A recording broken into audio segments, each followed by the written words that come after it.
I'm Dr. Aurora Paul. Today we are going to discuss about thread synchronization, and Mutex is one part of the thread synchronization, and this lecture basically will cover the Mutex part only, and one book that we are referring, that is Unique System Programming by Robbins and Robbins, chapter 13, and prerequisition that you need, that is a thread. You need proper understanding of thread libraries and how the thread will be executed. So these things are very much required to understand the mutex part. So let us start the topic.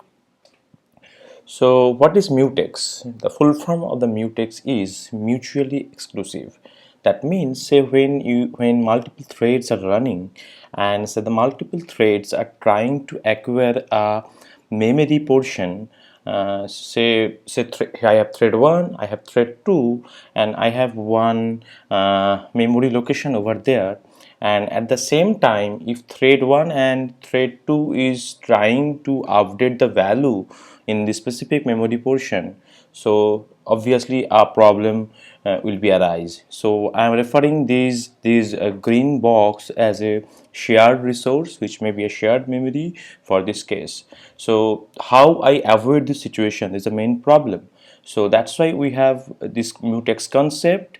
So when thread 1 is trying to update this share resource, and there will be a lock. Okay, so when thread 1 will acquire this resource, so there will be a lock which names a mutex that will be locked. And if that time thread 2 is trying to access the same shared resource, so thread 2 will not able to access this shared resource because of this lock which actually initiated by the thread 1. So when thread 1, the execution of thread 1 has been done, at that time only thread 2 can access it. So the main concept is when some thread, say here thread 1, is trying to access shared memory, there will be something called mutex which will be locked, and when the execution of thread 1 is done, so that lock will be unlocked, and only then the other thread can access that shared memory or shared resource. So we will have a few functions for the mutex. Basically 4 functions we will have. First one is the pthread mutex initialization. We will have two variables, two arguments over there. The first argument is basically one pthread mutex underscore t type object, and the second one is something called attribute. The pthread mutex init function initializes the mutex reference by mutex with attribute specified by the second argument, which is named as a attribute attr. If this attribute is null, the default mutex attribute are used. The effect is the same as passing the address of the default mutex attribute object. Upon successful initialization, the state of the mutex become initialized and unlocked.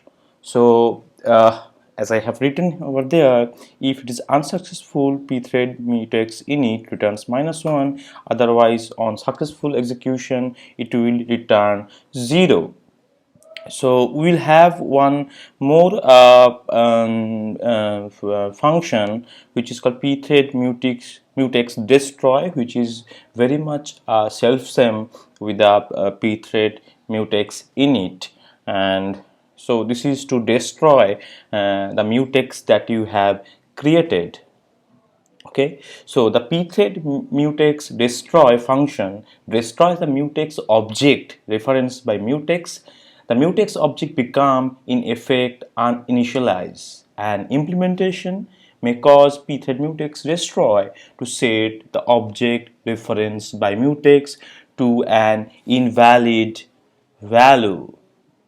A destroyed mutex object can be reinitialized using pthread mutex init, the result of otherwise referencing the object after it has been destroyed and are undefined. So Apart from this initialization and the destroy function, we will have two more function which is called pthread mutex lock and pthread mutex unlock. Pthread mutex lock will have one argument which is actually which here I have named it mutex. So these mutex will use to lock the mutex. Lock a mutex object which identify a mutex. If the mutex is already locked by another thread, the thread wait for the mutex to become available. Okay, so that mutex I already initialized by this mutex init function. Okay, so the thread that has locked a mutex become its current owner and remains the owner until the same thread has locked it. When the mutex has the attribute to recursive, the use of the lock may be different. So if you see the return value, you can see that these pthread mutex lock will return 0 if it is successful, otherwise it will return -1.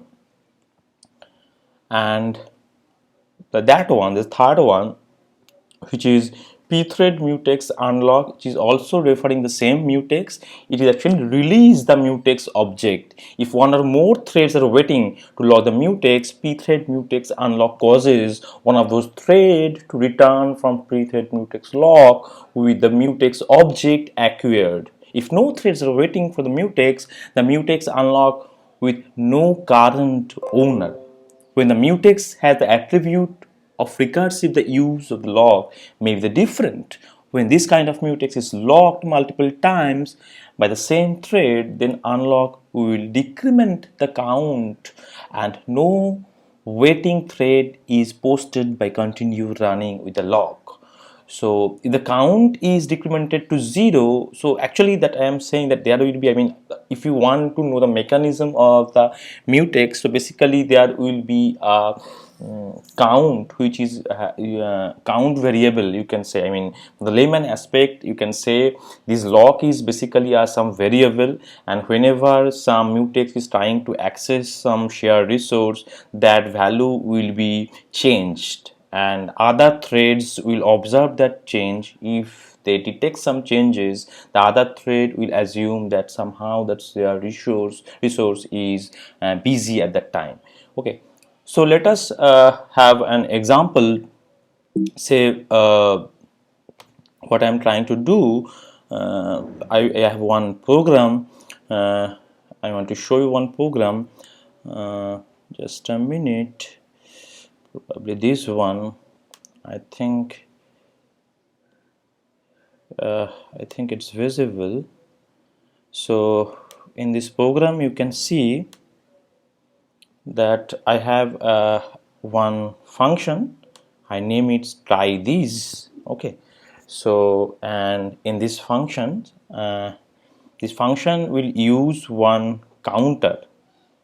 So this counter is basically a global variable here, which is integer type, and what it is doing, and we have some long integer I, and so we have one for loop where I is iterating from 0 to this value.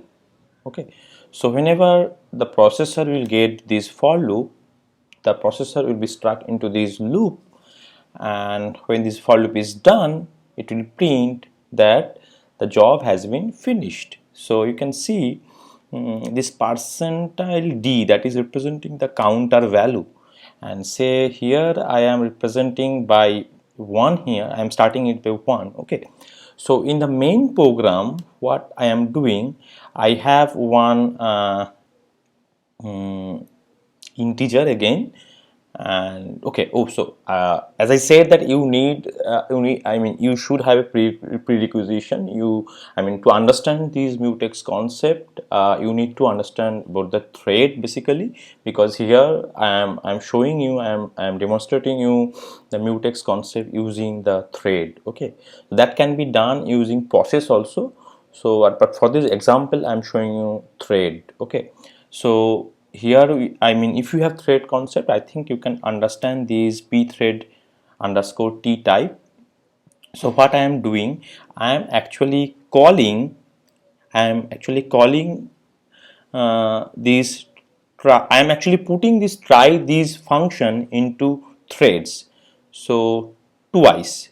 In the first time, when this I value is 0 basically, so I will have this pthread create function. Okay, for the time being you can just remove this error function if you want. Okay, okay, so now what actually it is doing, so in the first, when the I is equal to 0, for the first loop it is actually creating a thread. Okay, and that thread is actually running this try this function. And again in the second iteration, when I will be incremented by 1, so again another thread will be created. So there will be another try this function. So right now this try this function, to try this function will be iterated in two different thread simultaneously, right? So the point will be, let me execute this program. Let me check where is my terminal. This one.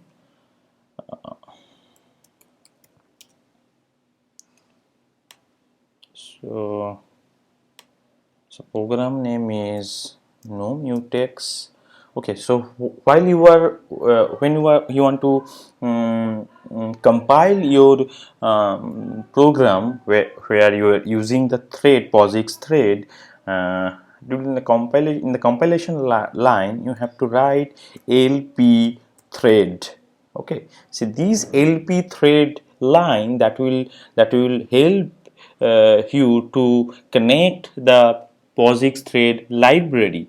So if you don't write it, I mean the POSIX thread library will not be linked into your program. So let me compile it. So successfully I have compiled, and so object file has been created obviously. So let me execute ./a.out. So you can see I am getting a print job 2 has started and job 3 has started. After that I am not getting any print. Okay, so after certain time interval I am getting job 3 has been finished, and job 3 again I am getting job 3 has been finished. So I am not getting any print which is actually printing job 2 has finished. Why? If you see the program, so what will be happen when I is equal to 0, excuse me. So when I equal to 0, that means the first iteration, when I am creating the try these. Okay, so these try these will be put into a thread, and as you are seeing that counter value is initiated with 1, so it will be incremented by 2, so the counter value will become 2. So this line print job and this counter value has started. That's why you are getting job 2 has started. Okay, so after that this first thread that will be stuck into this for loop. Okay, so that's why you will not get the print after the, I will not get this print after this print. Okay, so but at the same time what will be happen, I am again creating a new thread. Okay, so when I'm again creating a new thread, so what will be happen, again try these, this function will be put into a second thread, and what will be happened, so at that time counter value already become 2, already became 2, right? So second thread, so that second thread will get the counter value 2 and it will increment it by 1, so now it will become 3. So when this printf will be executed, sorry, excuse me. So when the second thread So the second thread will get the counter value 2 and it will be incremented by 1, that will become 3. So that's why I will get this print job 3 has started. So at this situation, thread 1 and thread 2 both are running. Dot slash n. Okay. So what will be happen, you can see job 2 has started and now job 3 has started, because and after that I am getting a pause. I think you have seen it. So the pause that I am getting, that is for this loop, and so that's why first I get job 2 has started, then I get job 3 has started. Now both these try this function is actually actually iterating inside two different thread. Now what will be happen, we will get two job 3 has finished. Why? Because after finishing this for loop iteration in first thread, already the counter value became 3, right? And when the second thread is trying to finish it, at that time also the counter value became 3. So that's why you are getting these sequence of print. So what you are actually seeing, that say you have some shared resource which name is counter. So when you have first iteration, the counter value will be incremented to 2, from 1 to 2, and it will print that printf, it will print that job 2 has started, right? So after that the first thread will go into this for loop iteration. So it will start into the for loop, and at that time the main will again create the second thread. So when the second thread will execute, the counter value will become 3, and this printf will show you that job 3 has started, and then again thread 2 will be start. Okay, so after that you can see the counter value actually became 3.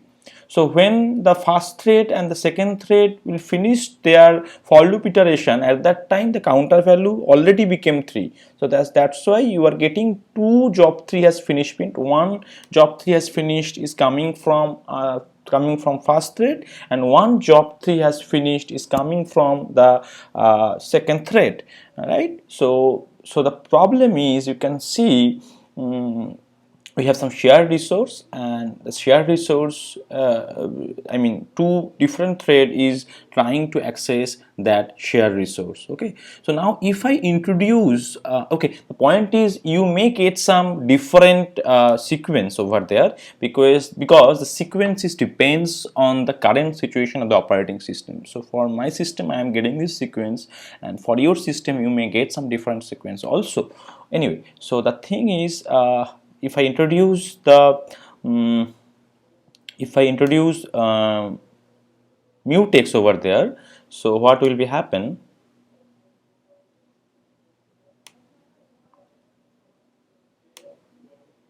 So you can see that same program. So but in the try this program I have use a pthread mutex. Okay, so first thing is I'm going to use a object, which object name is pthread mutex underscore t. So I have used a mutex which name is log, and as you know, the all the pthread mutex libraries is under the pthread.h. Okay, so what I am doing in the try this function, I have used this pthread mutex lock, that will lock the mutex, and after that I am doing some job, and then I have pthread mutex unlock. Okay, using the same mutex variable, and in the main I have the same thing over there. So only I have added that pthread mutex init.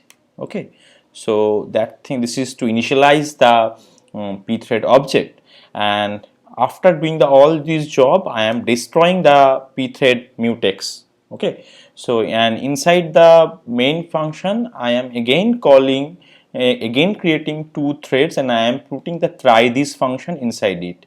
Now if I execute this thing,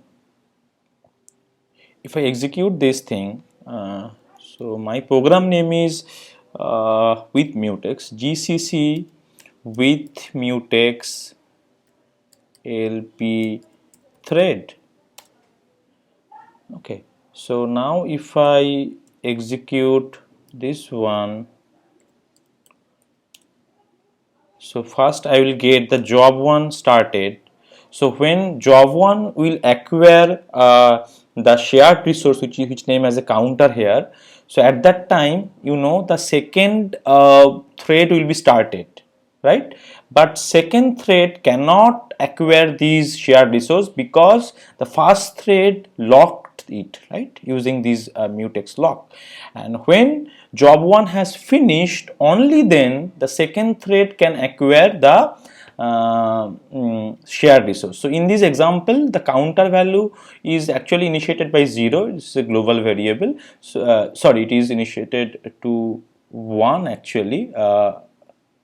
Sorry, it is initiated by 0. So at the when the first thread is acquiring the counter value, it become 1. That's why you are getting job 1 has started, and after that, when the first thread acquired the counter value, though I have started the thread 2, but thread 2 cannot acquire the shared resource counter, because at that time that shared resource is locked by the thread 1, right? So after, so because I mean, so you know that after printing the job 1 has started, so actually the job 1 means the thread 1 will stuck into this for loop, right? So so at that time, though I have created the second thread, but second thread will not be started, right? Because first thread or thread acquired the shared resource. So when the first thread has finished, only then second thread can be started, only then second thread can acquire the counter value, and counter value will be updated to 2, and after that the second thread will be finished. So it is a synchronization. That means you are first, actually you are forcing to execute the first thread first, and the second thread after that. Okay, so first thread will be executed, after that the second thread will be executed. So that's why using this mutex, you can solve a problem of the shared resource, and obviously you can synchronize the execution, the thread execution. The same program can be done using the two different process also. I think you understand what is the difference between the thread and process. So what we are seeing actually in the previous example, say we have thread A, which I named as a thread 1 actually, and thread B is here. So when the thread 1 or thread A is trying to access the counter value, so it will initiate a lock. So at that time, if thread B is in an active state, and if thread B is again try to access the counter, so it will not get the access because of this lock. So when the thread A or thread 1 will unlock that mutex, so only then thread B will get the access of that shared resource. Right, so then the thread B will start its execution, and the thread B will execution will be stopped like that. So this is basically the flow of these two threads. Okay, so now I'm going to show you the second example. So in this example, so what I have, so let me show the code. Just a minute. So the thing is, I have one, just a minute,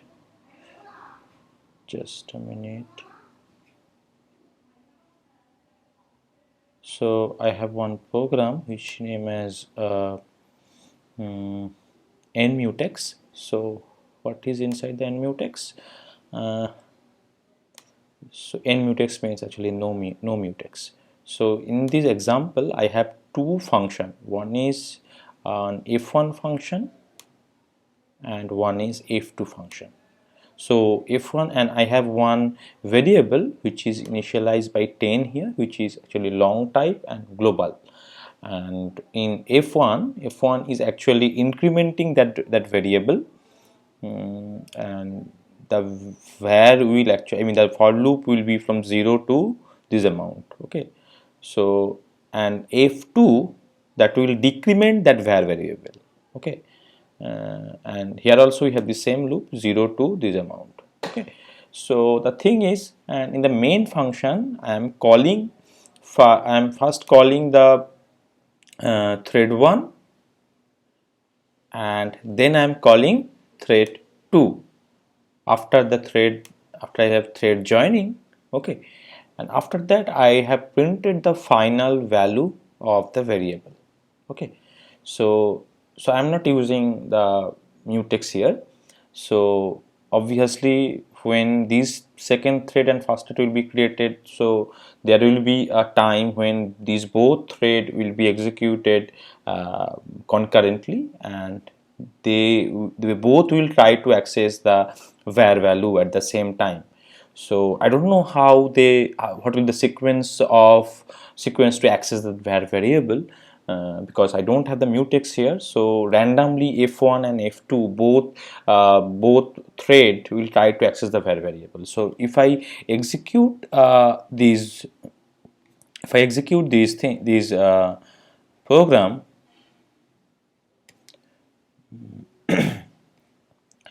so if I execute this program, so gcc in mutex minus lp thread, so dot slash a dot out,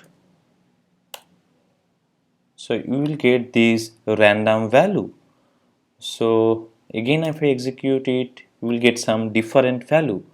So every time when you will re-execute the output file, you will get different values, because f1 and f2 both thread is actually trying to access this var variable, and this accessing sequence is completely random. So we don't know how many times f1 will be executed and how many times f2 will be executed. Now if I add the mutex, so what will be happen? So if I add mutex over there,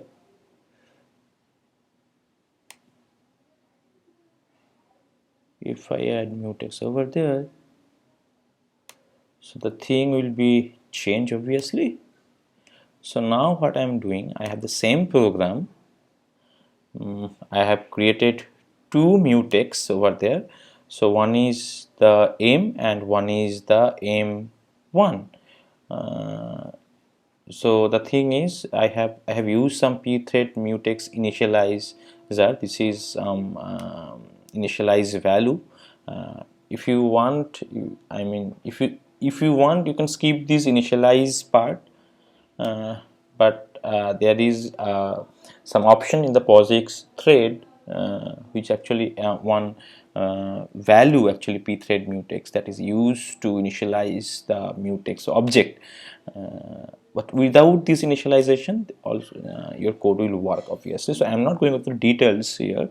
So anyway, so what I am doing, I am adding a pthread mutex lock using the aim mutex, and after these so I have changed this time actually. I have changed it to 1000. I mean, in previous example it is about 10 lakh I think.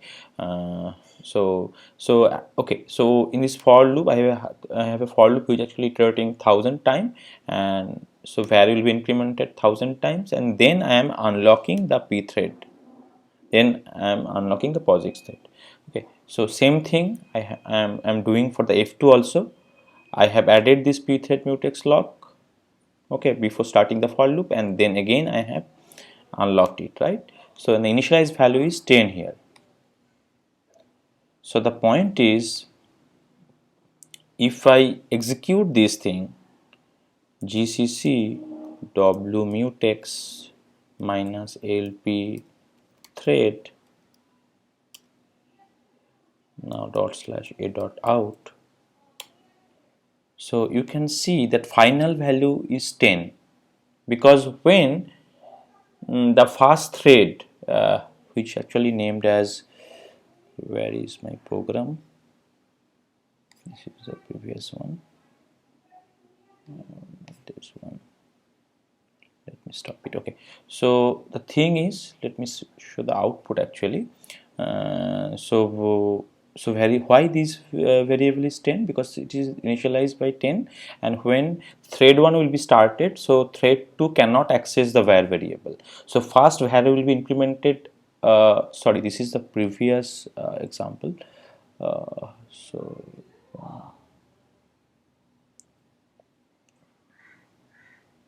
that is the previous one. Where is, okay, let me reopen it. I think I have closed it. Okay, that one. And where is my terminal?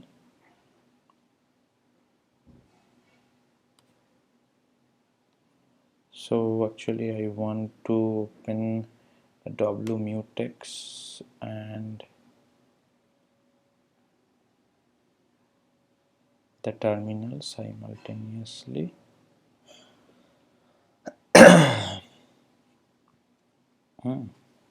So the thing is, I'm not able to open it simultaneously. Anyway, so the thing is, first that f1 will be started and f1 will be iterated by 1000 times, as I am using the mutex lock. So thread 2 will not able to update the var variable. Okay, so first it will iterate 1000 times, then it will unlock the mutex, then only the second f2 second thread can acquire the var variable. So obviously these var will first, the var will be increment, as I am calling the first thread first, so var will be incremented 1000, I mean var value will be incremented from 10 to 1010. After that f2 will be created, so f2 thread will be created, then again the var value will be decremented from 1010 to 1000, so some 1010 to 10.